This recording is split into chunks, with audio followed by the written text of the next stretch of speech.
টাকার গুরুত্ব তখনই বোঝা যায় যখন আপনার আদরের সন্তান দোকানে দাঁড়িয়ে একটা খেলনা পছন্দ করে, কিন্তু আপনি সেটা কিনে দিতে ব্যর্থ হন। টাকার গুরুত্ব তখনই বোঝা যায় যখন কোনো অনুষ্ঠানে গিয়ে দেখেন শুধুমাত্র অর্থনৈতিক দৈন্যতার কারণে আপনাকে কম গুরুত্ব দেওয়া হচ্ছে। টাকার গুরুত্ব তখনই বোঝা যায় যখন শ্বশুরবাড়িতে গিয়ে বুঝতে পারেন আপনার তুলনায় অন্য জামাইকে বেশি আদর আপ্যায়ন করা হচ্ছে, কারণ সে ধনী।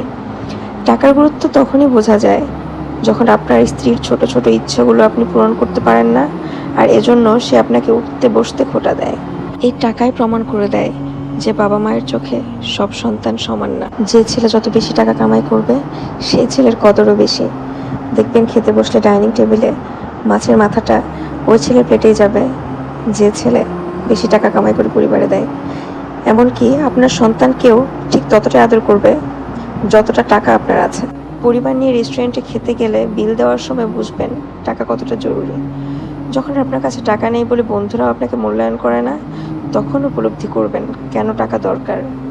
যখন দেখবেন আপনার টাকা নেই বিধায় আত্মীয় স্বজন আপনার সাথে দূরত্ব বজায় রেখে চলে, তখন স্পষ্ট হবে টাকার মূল্য। বিপদের সময় দেখবেন আপনার টাকা কম বলে কেউ আপনার পাশে নেই, আপনার প্রতি সহানুভূতি দেখায় না, তখন সত্যিকার অর্থে বুঝবেন টাকার প্রয়োজনীয়তা কী। টাকার অভাবে মানুষকে শেখায় এর গুরুত্ব। তাই নিজের অবস্থান শক্তিশালী করতে হলে টাকা কামাই করতে শিখুন, কারণ জীবনের 80% সমস্যার সমাধান টাকা দিয়েই সম্ভব।